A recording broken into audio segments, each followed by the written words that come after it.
মুষ্টিমেয় শহরের স্কুল কলেজগুলো যেন এটা স্মার্ট বিল্ডিং, স্মার্ট শিক্ষক ইত্যাদি পাবে, আর গ্রাম বঞ্চিত হবে, এটা করা যাবে না। স্মার্ট ভবন দরকার, কিন্তু তার আগে স্মার্ট শিক্ষক দরকার।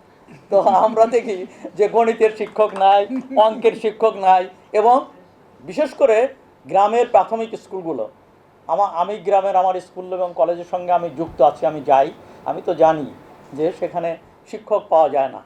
এবং সেইটা বিষয়টা হচ্ছে যে রাষ্ট্র এখন হল, অনেকে মনে করেন যে শিক্ষাটাকে পণ্য করতে হবে।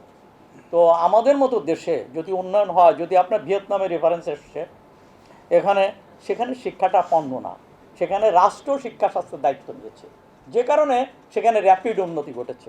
তো আমাদেরকে শিক্ষা এবং স্বাস্থ্যের দায়িত্বটা রাষ্ট্রকে নিতে হবে, এবং সেখানে যেন কেবলমাত্র মুষ্টিমেয় শহরের স্কুল কলেজগুলো যেন এটা স্মার্ট বিল্ডিং, স্মার্ট শিক্ষক ইত্যাদি পাবে, আর গ্রাম বঞ্চিত হবে, এটা করা যাবে না।